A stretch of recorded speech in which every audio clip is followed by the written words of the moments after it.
अस्सलाम वालेकुम नाज़रीन, आज का सच के साथ मैं हूं नदीम हुसैन।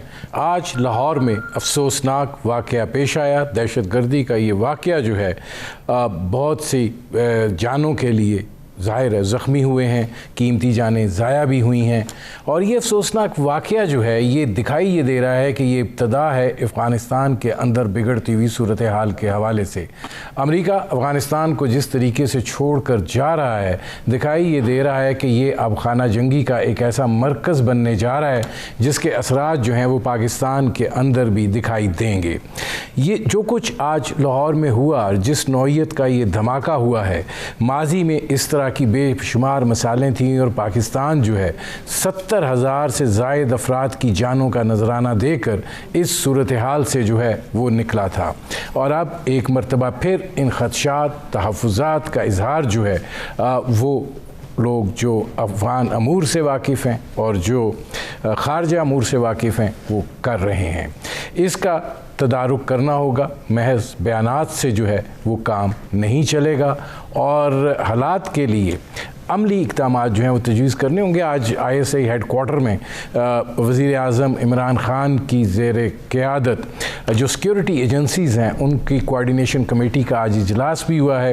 ज़ाहिर है उस इजलास के अंदर अफ़गानिस्तान के हवाले से, उसके तनाज़ुर में पाकिस्तान की सूरत हाल जो है उसका भी जायज़ा लिया गया है। पाकिस्तान के अंदरूनी जो सिक्योरिटी मसाइल हैं उनको भी देखा गया है।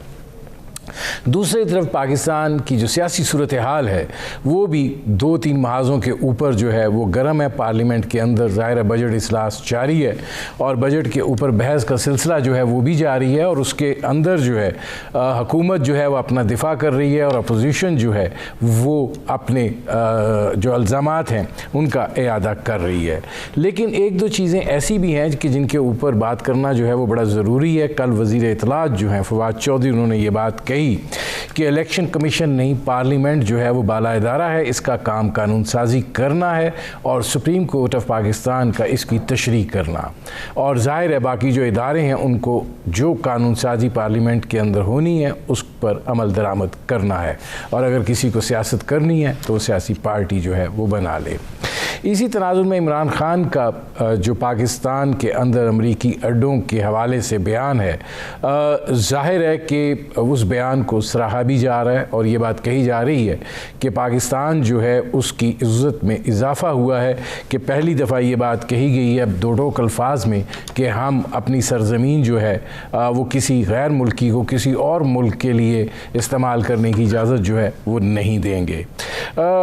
इसी तरह एक और बयान जो है वो ये, चूँकि इसी इंटरव्यू का हिस्सा था, उसके अंदर उन्होंने न्यूक्लियर प्रोग्राम के बारे में कहा कि अगर भारत के साथ ताल्लुकात ठीक हो जाते हैं तो फिर न्यूक्लियर जो प्रोग्राम है उसकी ज़रूरत नहीं रहती है। अब ये स्टेटमेंट जो है ये यकीनन एक ऐसा बयान है कि जिस पर ये बात होनी चाहिए कि क्या ये पॉलिसी स्टेटमेंट है या ये कि इस हवाले से कोई मामला जो हैं वो सोचे जा रहे हैं और फिर उसकी कीमत जो है वो क्या है।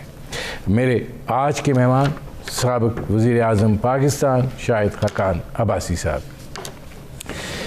शाहिद साहब, मामला ज़रा यहाँ से शुरू करते हैं कि ज़ाहिर है हुकूमत बड़ा आपको बुलाती है, आएँ बात करें, बैठें, इंतखाबी इस्लाहात करें, इलेक्ट्रिक वोटिंग मशीनें जो हैं उनको लेकर चलें।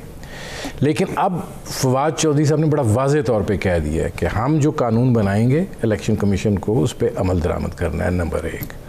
नंबर 2, माजी में भी जॉइंट सेशन हुआ था, आप लोगों ने शोर मचाया, वॉकआउट कर गए, सारे बिल मंजूर हो गए थे। अब भी दिखाई ये देता है कि आप शोर की हद तक तो ठीक है, ये बिल भी निकल जाएगा, फिर क्या होगा, क़यामत आ जाएगी। नहीं, बात ये है एक बिल गलत है। फवाद चौधरी साहब को ये नहीं पता कि इलेक्शन कमीशन पार्लियामेंट के ताबे नहीं है। आइन पढ़ लें, आइन क्या कहता है, ना वो पार्लियामेंट के ताबे है ना हुकूमत के ताबे है।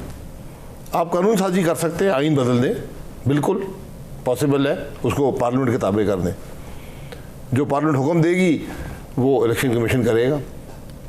इलेक्शन कमीशन इस पार्लियामेंट का खालिक होता है, उसकी इंडिपेंडेंस इंश्योर करती है कि पार्लियामेंट में वो लोग आएंगे जो अवाम के नुमाइंदे हैं, आप उनको पार्लियामेंट के ताबे करना चाहते हैं? ये बातें ज़रा सोच समझ के होती हैं, ये मशवरे से होती हैं। मशवरे का तरीका ये नहीं होता कि टीवी प्रोग्रामों पर आकर दावत दें। पार्लियामेंट में आए ना, मुल्क का वज़ीर आज़म, लीडर ऑफ द हाउस है, वो कहे कि जी मैं ये चाहता हूँ, इस वजह से मैं चाहता हूँ, आगे वजूहात बयान करें। 52 शिकें आधी से ज़्यादा मुकम्मल तौर पे गलत हैं। ऐसी ऐसी बातें लिखी हुई हैं जिससे शक और शुबे के अलावा कोई बात, वहीं से नीयत सामने आ जाती है। ये सारा शक और शुबा है, ये सारा धोखाधड़ी है। यानी एक शिक है कि डुअल नेशनलिटी का इतलाक उस वक़्त होगा जब स्क्रूटनी होगी, डेट ऑफ एप्लीकेशन में नहीं होगा। ये तकरीबन 2 हफ्ते का पीरियड होता है। यानी जब आप अप्लाई करेंगे तो आप डुअल नेशनल हो सकते हैं। जो स्क्रूटनी होगी तो आप बेशक एक मुल्क की नेशनलिटी छोड़ दें, और इस बात का इतलाक 27 अक्टूबर 2017 पे होगा। ऐसा कानून होता है। फिर रिसीवेबल्स को एसेट बना दिया, और वो भी इतलाक आज से 5 साल पहले से होगा, ताकि नवाज शरीफ साहब की सज़ा जो है उसको बहाल रखा जाए। तो ये जब आप ये हरकतें करेंगे तो फिर ये बात चलती नहीं है। आज आप कानून बना दें, कल बदल दिया जाएगा, फिर क्या होगा? नहीं, अब ये फरमाएं कि ठीक है, आप लोग कह रहे हैं कि बिल गलत है, वो जॉइंट सेशन बुलाते हैं। भाई मैं कह रहा हूँ पास कर ले ना, कर ले पास, फिर क्या होगा? कल एक और हुकूमत आएगी, बदल देगी, बात ख़त्म हो जाएगी। नहीं, कल आएगी तो बदलेगी ना। अगर वो उसके नतीजे में इंतखाबात, अगर ये अगली हुकूमत भी इन्हीं की होती है तो फिर तो मुल्क बेहतर हो जाएगा। नहीं, आप मैं कह रहा हूँ ना, देखें, ये इस हुकूमत या अगली हुकूमत की बात नहीं है। कानून मुस्तकिल होते हैं, वो मुल्क के लिए होते हैं, वो एक शख्स को फ़ायदा देने के लिए नहीं होते, एक जमात को फ़ायदा देने के लिए नहीं होते, वो मुल्क के मफाद में होते हैं। आप कानून वो बनाना चाहते हैं जो किसी मुल्क के मफाद में नहीं है। नहीं, शायद खाकान अब्बासी साहब, देखें अपोजिशन का भी तो ये एक तरह का मैसेज जा रहा है ना कि ये भी बस गुफ्तन नशिस्तन बर्खास्तन वाला ही मामला है। पार्लियामान यही होता है। पार्लियामान की मैं बात नहीं कर रहा, मैं आपके पीडीएम की भी बात कर रहा हूँ। मैं आपके आप ऑल पार्टीज कॉन्फ्रेंस बुला रहे हैं ना, रिश्ते पर ऑल पार्टीज कॉन्फ्रेंस एक मुतहदा मौक़िफ़ के लिए। हाँ। ये एक आइडिया है, अच्छी बात है, ये होना चाहिए। मौलाना फजल रहमान ने माजरत कर ली कि जी ये तो आप पीपल्स पार्टी आ रही है तो वो पीडीएम का ठीक है, वो नहीं आएंगे, ठीक है, फिर नहीं होगी ऑल पार्टीज कॉन्फ्रेंस। आप सेक्रेटरी जनरल है, पीडीएम का डेलीगेशन पीडीएम में उसको ले आए, कोई बात नहीं है, कोई फोरम हो जहाँ पर डिस्कशन हो जाए। ये तो एक सोच थी, इसको कोई बाकायदा तजवीज़ तो नहीं आई। अगर मौलाना साहब ने कह दिया है कि पीडीएम पे ले तो पीडीएम पे ले आएंगे। नहीं, वो ये नहीं कह रहे पीडीएम पे ले आए, वो कह रहे हैं कि ऑल पार्टीज कॉन्फ्रेंस के अंदर उन्होंने माजरत की है आने से। नहीं, वजह होगी ना कुछ, मुझे पता नहीं है, मैं पूछ लूँगा उनसे। नहीं, ये पीडीएम का स्टांस कुछ और है, पार्लियामेंट में मुस्लिम लीग नवाज का स्टांस कुछ और है, पीपल्स पार्टी अपनी जगह पर खड़ी है। मतलब क्या ये ऐसी कोई बात नहीं है। हाँ, पार्लिमानी सियासत अपनी जगह पे होती है, तहरीक अपनी जगह पे है। तहरीक एक नुक्ता है कि मुल्क का निज़ाम आइन के मुताबिक किया जाए, और उस तहरीक का कोई मकसद नहीं है। एक मकसद के लिए हर सोच, हर फिक्र, हर जोग्राफियाई खित्ते की जमात, हर किस्म का माजी रखने वाली जमात मुतहिद है। लेकिन अब वो तहरीक है कहाँ पे? वो तहरीक तो अब कहीं नहीं दिखाई। तहरीक अवाम ने उसकी बात मान ली है। तहरीक वो मानते हैं उसकी बात को, हम तहरीक को ज़िंदा रखते हैं, हम तहरीक को अवाम के पास ले जाते हैं, पैगाम अवाम को दे दिया है, बात चल रही है आगे। आज हर शख्स ये महसूस करता है, कुछ बात भी करते हैं, कुछ इसके लिए अपना हाथ उठाने को तैयार हैं कि जब तक मुल्क का निज़ाम आइन के मुताबिक नहीं चलेगा हमारी बेहतरी नहीं होगी। ये मकसद था पीडीएम का, और ये पूरा हो चुका है। कैसे पूरा हो चुका है? मतलब अवाम कबूल करते हैं। आप पूछने जाकर वो बातें जो आप ब्रेक के अंदर मेरी बात सुन लेना, जल्दी में रहते हैं आप।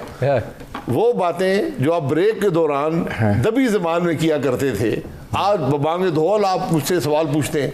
नहीं, ये से बड़ी कामयाबी है नहीं, इससे बड़ी देखिए सवाल पूछे जा रहे हैं, पहले भी पूछे जाते थे, इतनी दबी हुई ज़बान नहीं थी उसके ऊपर, मैंने नहीं देखे। लेकिन अब गुजारिश ये है कि आप ये बात कह रहे हैं कि कामयाबी हो गई है, जिस ऐवान के अंदर वज़ीर दिफा ये खड़े होकर कहें कि यहाँ कोई गरीब नहीं है, तो वो ज़्यादा बेहतर अवाम के करीब हैं कि आप ज़्यादा बेहतर अवाम के करीब हैं? ठीक है ना, उनकी पार्लियामान अपनी जगह पर उन्होंने बात कर दी है, उनका हक है। देखिए ना, आप पार्लियामान झूठ भी बोल सकते हैं, आप पार्लियामान में हर किस्म की ऊट पटांग बात कर सकते हैं, कोई रुकावट नहीं है उसके ऊपर। जो आपके जहन में आता है बोली जाए। उनके जहन में आया कि सारे गरीब ख़त्म हो गए, इसका मतलब है पार्लियामान की बात को संजीदगी से न लिया जाए? जी, पार्लियामान में अक्सर गाली देंगे तो संजीदगी से मत लें, किताबें मारेंगे तो मत लें। अगर एक मुल्क आदमी जो वज़ीर दिफा हो, वज़ीर आला रह चुका हो सूबे का, वो कहे कि मैंने तमाम गरीब मेरे सूबे में ख़त्म हो गए, वज़ीर आज़म उसका लंगर खाने खोल रहा है, जो बिस्प है उसकी रकम में इजाफा किया जा रहा है, तो आप कह रहे हैं गरीब ख़त्म हो गए। तो ये आपस में बैठ के तजाद को ख़त्म कर लेना। अगर गरीब खत्म हो, लंगर खाने किसके लिए खोल रहे हैं? नहीं, लेकिन देखें शाहिद खान अब्बासी साहब, अपोजिशन की भी एक सियासत होती है। मतलब अपोजिशन जो है, नहीं आप बता दें क्या मतलब आप लोगों ने इतना एक हाइप क्रिएट की, वो जी 31 दिसंबर तक हुकूमत गई, हमने निकाल देना है, हम बिल रोक लेंगे, हम बजट रोक लेंगे, हम ये बिल सब कुछ होता चला जा रहा है और सब कुछ हो जाता अगर आप कायम रहते। कौन कायम रहता? ये पीडीएम सारी अपनी मौका पर कायम रहती है। एक जमात ने कहा मैं नहीं साथ दूंगा। जब आप लॉन्ग मार्च करके एक शो ऑफ स्ट्रेंथ करके इस्तीफे दे देते, ये निज़ाम नहीं चल सकता था। आपने वो नहीं किया। अब ठीक है, मामला आगे चल रहा है, अब एक नई स्ट्रैटेजी बना रहे हैं, उस पर चल रहे हैं। नहीं, ये तासुर क्यों है कि ये गाजर और छड़ी वाला मामला है, जिसको गाजर नज़र आती है वो उसके पीछे चल पड़ता है, जिसको छड़ी नज़र आती है वो। ये इंसान की फितरत है, इंसानी फितरत। तो छड़ी वाला है कौन, गाजर वाला है कौन, उसके बारे में बात कर लेते हैं। नहीं, आप ये कह रहे हैं ना कि एक ने साथ नहीं दिया तो किसी वजह से साथ नहीं दिया ना। उनसे पूछे ना, वजह होगी कोई, वजह वो बयान नहीं कर सके। एक बड़ा वाज़ेह लाएमल था, आप करते, आपको नताइज मिल जाते। बजट जो है पास हो जाएगा? जी पास हो जाएगा। पाकिस्तान में कौन सा बजट रिजेक्ट हुआ है? पार्लिमानी सियासत अददी बरतरी पे होती है। अददी बरतरी ना हो तो हुकूमत रहती नहीं है, बजट पेश ही नहीं करती। मैंने अपने आखिरी 3 दिन में बजट पास करा लिया था। नहीं, वो तो ठीक है, नहीं बता देना उस दिन भी अददी बरतरी बरकरार थी। नहीं, वो ठीक है, लेकिन असल में हालांकि उसके 3 हफ्ते के बाद 40 मेंबरान छोड़ के चले गए थे। असल में ये जब होता है ना, एक आस बनती है आवाम को कि ये बजट के हवाले से बात करेंगे, रुकावट डालेंगे, उनकी कोई फ़ायदे की बात हो जाएगी। जब वो सारा इतने बुलंद बाग दावे धड़ाम करके गिरते हैं ना, तो मायूसी उनको होती है। देखिए, बात ये होती है, हमने बात करेंगे आपकी, हम आपके मसाइल उठाएंगे। आज 2 हफ्ते हो गए यही बात कर रहे हैं, किताबें भी चली हैं। ये हमें शौक़ नहीं है किताबें मारने का, ये उनको शौक़ नहीं है गालियाँ देने का। इसलिए होता है कि वो नहीं चाहते कि अवाम के बारे में बात की जा सके, हम पर तनकीद की जा सके, हम मुल्क को ये बताएं कि यहाँ आपने गरीब के लिए कुछ नहीं किया और ये बजट सवाए महंगाई की कुछ नहीं देगा। ये हकीकत है, हमने अवाम के सामने रखी है। यही पार्लिमानी सियासत होती है। पाकिस्तान के अवाम का फैसला हर 5 साल बाद आता है, या उससे पहले अगर इलेक्शन हो जाए, और ख़राबी पैदा होती है, इलेक्शन चोरी होते हैं। फिर जो अवाम की राय आपने अगर चोरी कर ली, जो राय उन्होंने 3 या 5 या जो भी साल गुजरे उसमें बनाई थी, तो फिर मुल्क के हालात वही होंगे जो हमारे हैं।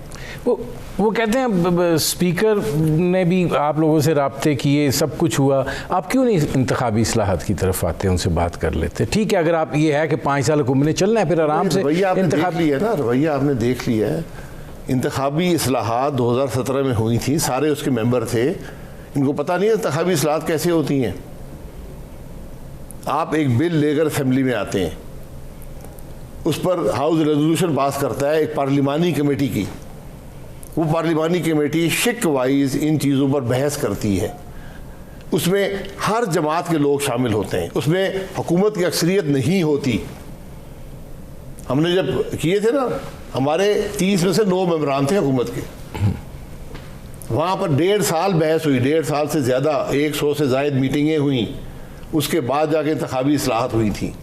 हर एक का मौक़िफ़ सुना गया, हर एक का नुक्ता नज़र सुना गया, उसके मुताबिक उन बिल को चेंज किया गया। यहाँ तो आप चोरी करने जा रहे हैं, तो आप हमारे मुल्क में इंतखाबी इस्लाहात बेसूद हैं, क्योंकि यहाँ इलेक्शन चोरी होते हैं। जिस दिन हमें ये बात समझ आएगी तो फिर हमें इंतखाबी इस्लाहात की बात भी समझ आएगी। Welcome back. नाज़िम, वज़ीर-ए-आज़म इमरान खान ने जो है ज़ाहिर है पाकिस्तान की जो एटमी सलाहियत है उसके बारे में जो बात की है और एटमी प्रोग्राम के बारे में जो बात की है वो ये है कि वो कह रहे हैं कि भारत के साथ अगर ताल्लुकात ठीक हो जाएं तो ये दोनों ममालिक महज़ब माशरों की तरह एक दूसरे के साथ ज़िंदा रह सकते हैं, और ज़ाहिर है कि फिर इस न्यूक्लियर प्रोग्राम की जो है वो ज़रूरत नहीं रहती है। उन्होंने क्या कहा है, पहले वो सुनते हैं फिर उस पर बात करते हैं। Pakistan's nuclear arsenal is simply as a deterrent to protect ourselves. The only one purpose, it's not an offensive thing. Any country which has a neighbor 7 times the size as Pakistan has would be worried. I'm completely against nuclear arms. I always have been. We've had 3 wars against India. And ever since we've had nuclear deterrent, we have had no war between the two countries. We have border skirmishes. अब शाहिद खान अब्बासी साहब, आप क्या कहेंगे? मैं बहुत सी बातें कह सकता हूँ, कुछ यहाँ नहीं कहूँगा। पहली बात ये, न्यूक्लियर डिटरेंस बनाया किसने था, उसका नाम ले लेते। दूसरी बात ये, किराए के प्रोग्रामों में मुल्क की पॉलिसी के फैसले नहीं किए जाते। ये किराए का टीवी शो है। आपने बात करनी पार्लियामान में आके करें ना। आप क्या कहना चाहते हैं? अगर कश्मीर का मसला हल हो जाए, पाकिस्तान ख़त्म कर देगा अपना न्यूक्लियर प्रोग्राम, ये कहना चाहते हैं? अंग्रेज़ी मुझसे बेहतर बोलते होंगे। न्यूक्लियर डिटरेंस होती है, न्यूक्लियर वेपन एक ऑफेंसिव वेपन होता है, वो डिफेंसिव वेपन नहीं है। डिटरेंस और डिफेंस में बड़ा फ़र्क होता है। ये बात जब उनको समझ आ जाएगी फिर आगे की बातें कर सकते हैं। नहीं, आपको क्या लगता है, चूँकि आप वज़ीर आज़म रहे हैं, इस सतह के ऊपर बहुत सारी चीज़ें जो हैं वो आदमी पर आश्कार भी होती हैं, कुछ ऐसी पॉलिसी स्टेटमेंट्स होती हैं जो बुनियादी तौर पर दी भी जाती हैं और उसके पीछे कुछ हालात, वाक़यात और मुस्तक़बिल की कोई पेशबंदी होती है। आपको क्या लगता है, ये आउट ऑफ कफ है या कोई मैं क्या कह सकता हूँ? ये तो अंधे को भी नज़र आता है कि पॉलिसी क्या होनी चाहिए, इसीलिए वज़ीर-ए-आज़म होना ज़रूरी नहीं है। जब तक हिंदुस्तान के पास एटमी सलाहियत है, आपको एटमी सलाहियत रखना पड़ेगी। इसका कश्मीर से कोई ताल्लुक़ नहीं हो सकता। ये सादा सी बात है। क्या आप समझते हैं कि ये सड़क पे जाएं वो भी आदमी आपको बता क्या आप ये समझते हैं कि ये मैसेज दिया गया कि कश्मीर का मसला जो है उसको अगर हल करवाया जाए तो मामला सुधर सकते हैं? सुधरने का क्या मकसद होता है कि हम एटमी सलाहियत बेच देंगे अपनी? आप ये कह रहे हैं? नहीं तो पॉलिसी नहीं है ना, मैं आप समझा दें। अगर आप ये कह रहे हैं कि आप कश्मीर का मसला हल कर दें, और क्या हल करें ये नहीं बताया, बट हल कर दें, तो हम अपनी एटमी सलाहियत छोड़ देंगे। दुनिया ये चाहती है, मैं ये बात आपको बता दूँ, दुनिया ये चाहती है, दुनिया के बड़े बड़े ममालिक ये जाते हैं कि पाकिस्तान के पास एटमी सलाहियत ना हो। क्या ये आदमी सौदा करने को तैयार है? इस वक्त जो आपकी इक़्तिसादी सूरत हाल है उसमें आप क्या देखते हैं कि बैनुल अक़वामी दबाव जो है वो किस हद तक आ सकता है? बिल्कुल आ सकता है, और ये दबाव आपसे आपकी एटमी सलाहियत ले सकता है। इस बात को मत भूलें। जब आप कमज़ोर होंगे माशी तौर पर, आप खुद मुख्तार नहीं रहते, फिर आपके फैसले गौर करता है। ये फरमाएं आप, माशी खुद मुख्तारी की ठीक है, हर चीज़ का होता है, लेकिन 2 फैक्टर्स जो हैं, ज़राअत आपके दौर में भी काबिल इतना नहीं समझी गई आपकी वजारत ख़जाना के कॉरिडोर्स में, और बरामदात मैं ज़ाती तौर पे जानता हूँ काबिल इतना नहीं समझी गई वजारत ख़जाना के कॉरिडोर्स में। तो ये दो फैक्टर्स जो हैं ये तो हमारे लिए बुनियादी अहमियत के हामिल हैं, इसको तो आप लोगों ने भी नज़रअंदाज किया। नहीं, हम तो हैं ही मुजरिम ना, हम तो मुलजिम तो मुजरिम है। नहीं, इसका जवाब आना चाहिए कि क्यों आपकी नहीं पॉलिसी का, क्यों उस ठोस पॉलिसी। आपको जवाब दे देता हूँ। 2018 में एक्सपोर्ट 2021 से ज़्यादा हुई है, ये एक हकीकत है। इस साल दावा किया गया है बम्पर क्रॉप हुए, 27 मिलियन टन गंदम पैदा हुई है। कल काबीना ने 6 मिलियन टन की इंपोर्ट की इजाज़त दी है। आप झूठ बोले को हिसाब का बोला करें ना। 24 मिलियन टन हमारे ज़माने में हुई थी गंदम, उसमें से एक्सपोर्ट भी करनी पड़ी थी क्योंकि स्टोरेज सारी भर गई थी। यहाँ 27 मिलियन टन हुई है और 6 मिलियन टन इंपोर्ट कर रहे हैं, यानी पाकिस्तानी 33 मिलियन टन गंदम खा गए। इसकी वजह तो आप कितनी रोटियां खा रहे हैं मुझे बताएं। नहीं, आपने रोटियां सच बताएं, रोटियां ज़्यादा खाई हैं आपने? नहीं, एक सेकंड, मैं इसका आर्गूमेंट आपसे करने, अब मैं आर्गूमेंट आपको बता दें क्यों नहीं होता। नहीं, मैं आपसे जो बात वो ये है कि हम जब बम्पर क्रॉप की बात करते हैं ना, तो हम कहते हैं कि पिछले साल, उससे पिछले साल के तनाजुर में, उससे पिछले साल के मुकाबले में, या हमारे दौर में ये इतना था हमने बरामद की, हम इस दौर, हम क्या इस चीज़ का तजिया करते हैं कि हम आबादी के एटम बम पे बैठे हुए हैं और हमारी ज़रूरियात जो हैं वो ना सिर्फ ये कि हमारी, बल्कि यहाँ जो स्मगल होता है उसकी ज़रूरियात भी जो हैं वो बढ़ रही हैं। और अब शायद वो बम्पर क्रॉप का लफ्ज़ जो है आबादी के पस मंज़र में एक दुरुस्त लफ्ज़ ना हो। नहीं, मैं ये कह रहा हूँ हिसाब लगा लेना। 24 मिलियन टन से भी मेरे ख्याल में 2 मिलियन टन एक्सपोर्ट किया था। पाकिस्तानी सिर्फ 22 मिलियन टन गंदम खाने में कामयाब हुए। 3 साल के बाद मुल्क में 27 अपना बनाया, 6 इंपोर्ट कर रहे हैं, 33 हो गया, तो 33 हम खा जाएंगे। ये 11 यानी 50% ज़्यादा गंदम पाकिस्तानी खा गए। ये बात ज़हन कबूल करता है आपका? ये झूठ है, झूठ बोल दिया। 27 मिलियन टन हो गई, इसलिए झूठ बोला कि ग्रोथ शो करनी थी। देखो ना, झूठ छुपता नहीं है ना, झूठ नजर आ गया। चीनी आपने एक्सपोर्ट की, आज चीनी इंपोर्ट कर रहे हैं। कॉटन 6 मिलियन बेल से कम है, 11 मिलियन बेल कॉटन का मूल्य 6 मिलियन से कम आ गया। सर ये मुजरिम सारे हैं, आपकी पार्टी के सरकार रहनुमा जो थे वो भी अपनी मिलें उठा के जनूबी पंजाब में ले गए तो सुप्रीम कोर्ट ने वापस करवा दी। मतलब हमने भाई सबकी मिलें लगी हुई है, सबकी वापस करा दें, उससे फर्क नहीं पड़ेगा। बात ये है एक दूसरे पर गन्ने पर आ गए, एक दूसरे पर इल्जाम लगाने से बात नहीं। सब गन्ने पर आ गए। जब आप गन्ने की ग्रोथ ज्यादा कर देंगे, आपने कॉटन ग्रोइंग एरिया गन्ने में ट्रांसफर कर दिया। ये आपका फैसला है ना। फिर आपको चीनी इंपोर्ट ना करनी पड़ती, गन्ने पे आ गए थे तो चीनी क्यों इंपोर्ट कर रहे हैं? वो भी इंपोर्ट कर रहे हैं। पहले इंडिया से ले रहे थे, आप कहीं और से लेने की कोशिश में है। देखिए, ये सारा दिन इस डिबेट का फायदा नहीं होगा। कौन मुजरिम है? सारे मुजरिम हैं।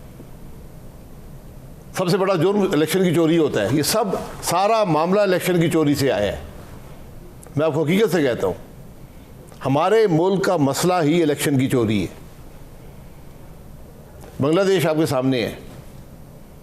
आपकी कितनी उम्र है? मुझसे छोटे ही बड़े हैं, तकरीबन बराबर समझें, ठीक है ना। आप होश हवास में थे जब ईस्ट पाकिस्तान अलहदा हुआ था, थे ना आप? Basket case of the world कहा गया था बांग्लादेश को। आज बास्केट केस कौन है 50 साल के बाद? ये हमने कमाया, ये हमने खटाया, इस सब मामले कर करके। हाइब्रिड निज़ाम, फलाना निज़ाम, इसको बना दो, उसको बना दो, इसको लटा दो, इसको अंदर कर दो, इसको बाहर कर दो, ये हमने हासिल किया। लेकिन नहीं, लेकिन की बात गुंजाइश ही नहीं है। गुंजाइश है। गुजारिश ये है कि जब हुकूमत आती है तो समाजी ढांचे को बदलने में तो कोई हाथ नहीं पकड़ता ना, कोई बेड़ियां नहीं डालता कि आप लोगों की हालात को तो आप बदल सकते हैं, कुछ और जगह के ऊपर कुछ चीज़ों के ऊपर इख्तलाफ राय हो सकता है, लेकिन वो जो आपने तब्दीली लानी है कि जी आप एजुकेशन पे करें, हेल्थ पे करें, इंडस्ट्री पे करें, इंफ्रास्ट्रक्चर, वो किसी ने रोका है? कौन करेगा? बताए ना कौन सा आदमी है? 5 साल आप रहे हैं, 5 साल पीपल्स पार्टी रही है। रहे होंगे ना, 5 साल रहे हैं, कौन करेगा? कभी नहीं कर रहे, किसने करना है? इंग्लैंड से इंपोर्ट करेंगे आदमी, नहीं, बांग्लादेश से आएगा आदमी, इंडिया से आएगा, अफगानिस्तान से आएगा। क्यों नहीं हुआ? अवाम के मुंतखब नुमाइंदे करेंगे ना। हाँ, तो क्यों नहीं? क्या वो अवाम के मुंतखब नुमाइंदे हैं? क्या आप ये कहना चाह रहे हैं कि आप भी अवाम के मुंतखब नुमाइंदे नहीं हैं? मैं जो कह रहा हूँ ना उसको उसी तरह सुन लें, ठीक है? आपने पता करना है इलेक्शनों में क्या हुआ है, एक ट्रूथ कमीशन बना दें, सब पता चल जाएगा आपको। इलेक्शन में क्या हुआ, उसके बाद क्या हुआ। तो हमने सबक हासिल नहीं किया। जब सबक हासिल, आप सबक नहीं पढ़ेंगे तो आप फेल हो जाएंगे। हमने सबक नहीं पढ़ा, हम फेल हो गए, ये बात मान लें। सबक आइन है, आइन को पढ़ लें। नहीं पढ़ेंगे तो ये होगा जो आपके साथ हो रहा है। सोना उगलती ज़मीनें हैं, गंदम इंपोर्ट कर रहे हैं, चीनी इंपोर्ट कर रहे हैं, कॉटन इंपोर्ट कर रहे हैं। खाली कॉटन ही, आप 70% दालें भी इंपोर्ट कर रहे हैं। नहीं, दालें तो 100% इंपोर्ट कर रहे हैं ना। नहीं, तेल भी इंपोर्ट कर रहे हैं सर, पत्ती भी इंपोर्ट कर रहे हैं। ये है फसल, लेकिन जमीनें सोना उगलती है। 3 साल में तो नहीं खराबी होगी ना। नहीं, मैं कह रहा हूं इसका एक सिलसिला 3 साल में नहीं हुई, 73-74 साल में हुई है मेरे भाई, 74 साल में हुई है। 74 साल इलेक्शन चोरी करने की वजह से हुई है। वरना आज इस मुल्क में पार्लिमानी निज़ाम मजबूत होता, अपने फैसले करते, अवाम जो हुकूमत डिलीवर ना करती उसको बाहर निकालते, अगली हुकूमत उनका हशर देखती, अगले को वो बेहतर काम करती, वो भी हार जाते, अगली दफ़ा बेहतर आते, सीखते रहते। आज मुझे इस हुकूमत में मेरी बात सुन शायद खान भाई साहब बात कर ले, सीखने और सिखाने वाले दोनों जो है ना वो इसी धंधे पर लगे हैं। आप ऐसा करें, इसी धंधे आप पर ऐसा करें, यहाँ से उठे ना, मैं आपके कैमरामैन को बैठाता हूँ, देखते हो इंटरव्यू कितना बिकता है। आप उठ जाए यहाँ से, आप कैमरे के पीछे खड़े हो, आप कैमरा चलाएं, मैं उसको यहाँ बैठा देता हूँ। ये काम इतना आसान नहीं है। और फिर जो आदमी यहाँ सियासत में आता है, आप उसके कपड़े भी उतारते हैं, उसको जेलों में घुसाते हैं, उसके सौदे करते हैं, उसको तोड़ते हैं, उसको मरोड़ते हैं, और फिर कहते हैं मुल्क चलाओ। सर गुजारिश, और मुल्क चलाने का जिम्मेवार बन जाओ, मुल्क हम चलाएंगे, जिम्मेवार तुम हो। भाई वो इसलिए कि वो कपड़े उतरवाने में खुद भी तो शामिल होते रहे हैं ना।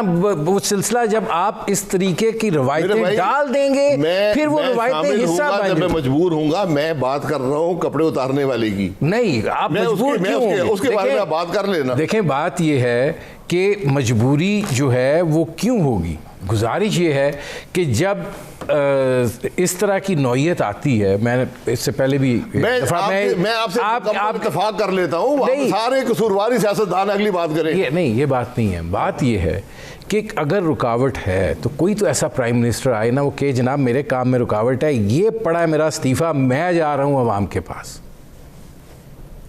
एक प्राइम मिनिस्टर, एक दिन आ जाएगा, किसी एक प्राइम मिनिस्टर ने ये जुर्रत की, एक दिन आ जाएगा, एक दिन आ जाएगा। इसलिए नहीं की कि वो स्ट्रेंथ नहीं थी, वो कुव्वत ही नहीं थी। उसने मुकाबला किया, उसने कहा मैं बातें नहीं मानता हूं, मैं खुद मुख्तार हूं, मैं अपने फैसले करूंगा। नहीं तो जब आप अवाम को जब ताकत का चश्मा कहते हैं तो फिर वापस आ जाए अवाम की अदालत में, मैं दोबारा जा रहा हूं। एक दफा सबक तो पढ़ा जाएगा ना। फिर अब सीख लिया, अब नेक्स्ट टाइम ये करेंगे, ठीक है? नजीम हुसैन साहब ने कहा था 22 जून को, नजीम हुसैन साहब ने कहा था, अब ये ले इस्तीफा जा रहे हैं, और आप फिर इलेक्शन चोरी कर ले और फिर चोरों को ले आए। इस तरह नहीं होता फिर इलेक्शन चोरी करने। देखिए, गुजारिश ये है कि एक पॉलिटिकल स्ट्रेंथ भी तो होती है ना, वो भी तो आपने दिखानी होती है। पॉलिटिकल स्ट्रेंथ जो होती है वो फिजिकल स्ट्रेंथ का मुकाबला नहीं कर सकती, ये हकीकत होती है। मुल्क एक ज़ाब्ते के मुताबिक चलता है। मैं खेल रहा हूँ फुटबॉल, आप खेल रहे हो क्रिकेट, तो क्या होगा? नहीं चलता ना मामला।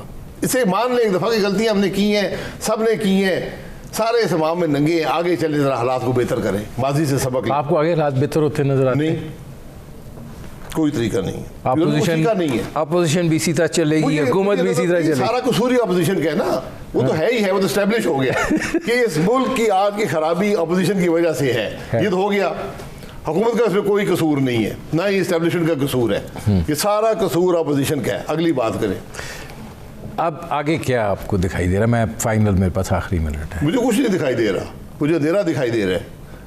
क्योंकि हमने सीखा कुछ नहीं है। मुझे आज वही चीज़ें नज़र आती हैं जो आज से 3 साल पहले नज़र आती थी, जो आज से 8 साल पहले नज़र आती थी, जो आज से 20 साल पहले नज़र आती थी। वही सोच है। आखिरी सवाल, हुकूमत के बोझ में कितना इजाफा हो रहा है कि अपोजिशन की कोशिश से नहीं, अपने दबाव से कुछ दब जाए? आपको लगता है मुश्किल में? नहीं, हुकूमत उसकी होती है जो चला रहा होता है। आपके ख्याल इमरान खान हुकूमत चला रहा है? वो तो इंटरव्यू देता रहता है किराए के टीवी चैनल्स पर। वज़ीर आज़म पाकिस्तान है। नहीं, नाम है, नाम में है, बिल्कुल है। वज़ीर भी हैं बहुत सारे, जज भी इस मुल्क में हैं, इख्तियारात किसके पास है? बहुत शुक्रिया शाहिद खाकान अब्बासी साहब। नाज़रीन, ये थे साबिक़ वज़ीर आज़म पाकिस्तान शाहिद खाकान अब्बासी। आपने उनकी गुफ्तगू सुनी। अब वक्त हुआ है वेलकम बैक।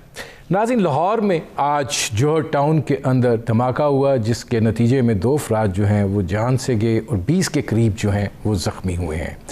ये दहशत गर्दी का वाक़या है। 30 किलोग्राम इसमें बारूदी मवाद जो है वो इस्तेमाल किया गया है और ज़ाहिर है कि इस धमाके के नतीजे में जो नुकसान हुआ है और जो एरिया मुतासर हुआ है वो इस बात को ज़ाहिर करता है कि ये किस कदर शिद्दत का धमाका था। और ज़ाहिर है कि रिमोट कंट्रोल अब तक पुलिस के एरिया किया गया। ये सूरत हाल जो है इसको क्या ये देखा जाए कि अफ़गानिस्तान में जो कुछ हो रहा है ये उस हवाले से या उस पस मंज़र के हवाले से है, लेकिन जिस मुकाम के ऊपर ये धमाका हुआ है उससे आगे हाफिज़ सईद साहब का घर है। तो क्या ये भारत की जानिब से तखरीबी कार्रवाई जो है उसको देखा जाना चाहिए और क्या अवामिल हैं जो इसके अंदर मौजूद हैं? इस हवाले से बात करेंगे। हमारे साथ मौजूद हैं air marshal retired Masood Akhtar साहब। मसूद साहब, पहले तो ज़रा ये बताइएगा कि आप इस बम ब्लास्ट को किस तरीके से देखते हैं? वर्बियल नदीम साहब कहते हैं ना, हमारे वजीर आजम का परेशान नहीं होना, मेरे ख्याल में परेशान होने की बात है। हालात पेचीदा हैं, कॉम्प्लेक्स हैं और ज्यादा पेचीदा होते जा रहे हैं और होंगे, क्योंकि अमेरिकन निकल रहे हैं वहां पे। तालिबान, अफगान तालिबान वो बहुत मजबूत होते जा रहे हैं। लाइकलीहुड है कि they will run down on to Kabul, कोई उनको रोक नहीं पाएगा। उनकी एक जंग होगी चौमुखी, बल्कि सहमुखी या चौमुखी, शियों के साथ, ताजिक्स के साथ, उज़्बेक्स के साथ और जो जिनके प्रॉक्सीज हैं वो उनके साथ। और तालिबान हमारे मजबूत होंगे, मगर आज और उसके साथ साथ ऐन मुमकिन है कि जिन लोगों ने ये किया है दे कुड वेल बी लश्कर जो हमारे हैं, जो हमारे सर पे पड़े हुए हैं फैफ से हमें निकलने नहीं दे रहे।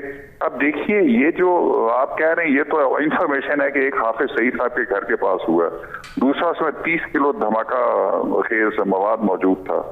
तीसरी चीज जो शुरू में मैंने देखा था टिकर के, वो मोटरसाइकिलिस्ट 2-3 दफा वहां पे चक्कर लगाया।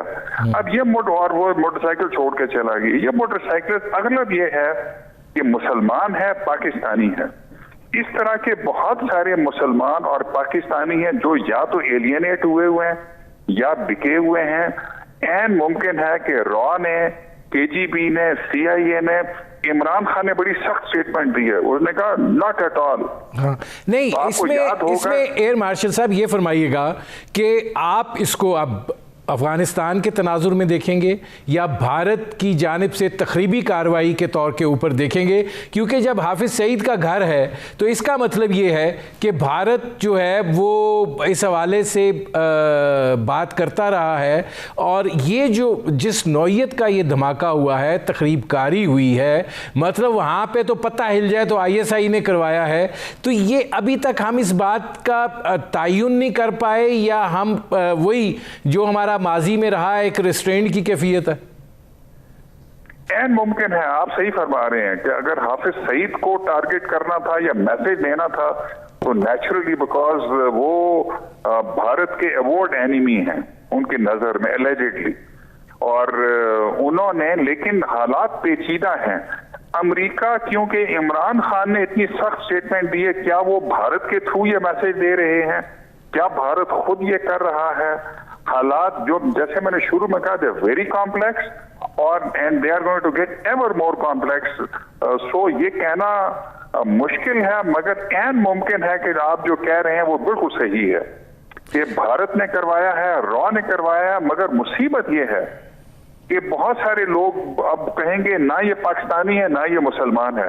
भाई ये अल्लाह के बंदो, ये जो बंदा था ये मुसलमान है, ये पाकिस्तानी है, उसने किया है, ट्रैक हो जाएगा प्रोबेबली, और चीजें खुलेंगी, हमें नहीं बताया जाएगा, ऑब्वियसली बतानी भी नहीं चाहिए।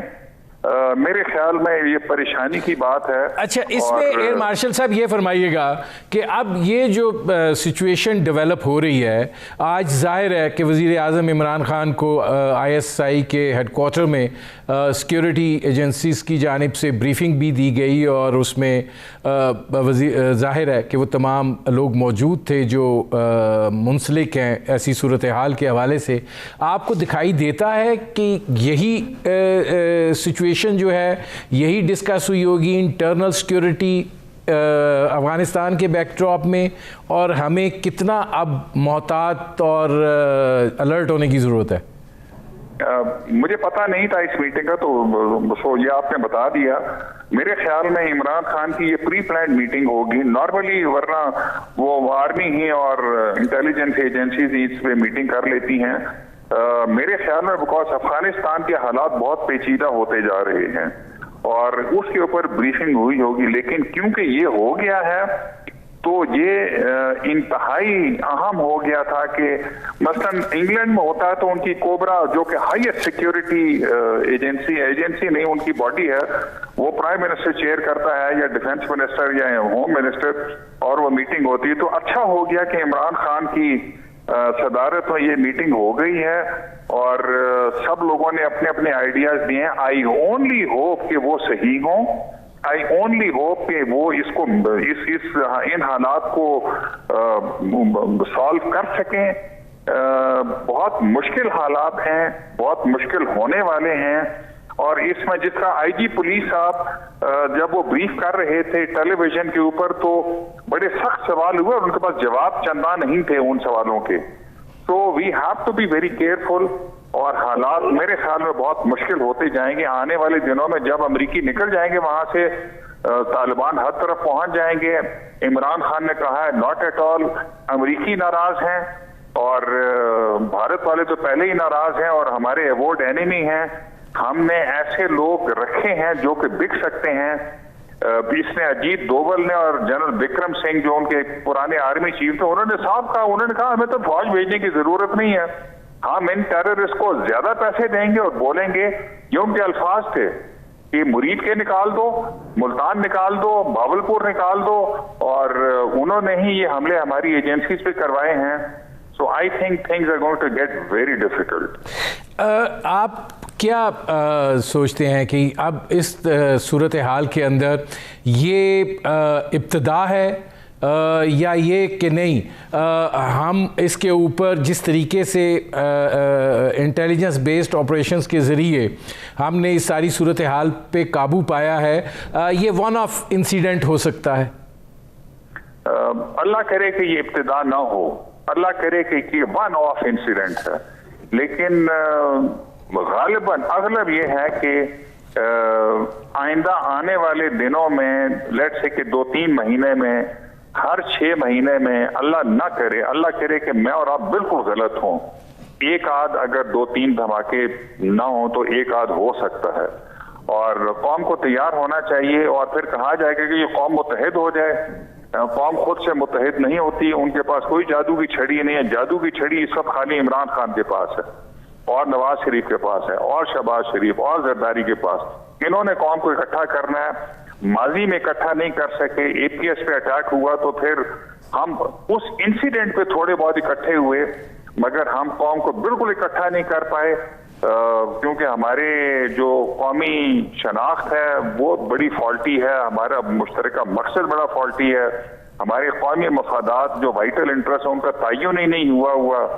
आप ही के प्रोग्राम के ऊपर एक फॉरेन सेक्रेटरी थे, बहुत बड़े सफारतकार, उन्होंने कहा कि हम तो अपने नेशनल इंटरेस्ट डिफाइन नहीं करते, सॉवरेंटी हमारी नेशनल इंटरेस्ट है।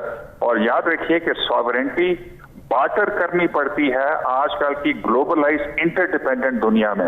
अगर नहीं करेंगे मारे जाएंगे। बहुत शुक्रिया air marshal retired Masood Akhtar साहब। नाज़रीन, ये थे air marshal retired Masood Akhtar साहब। आपने उनकी गुफ्तगू सुनी। अब तक के लिए इतना ही, इजाज़त दीजिए। अल्लाह हाफ़िज़।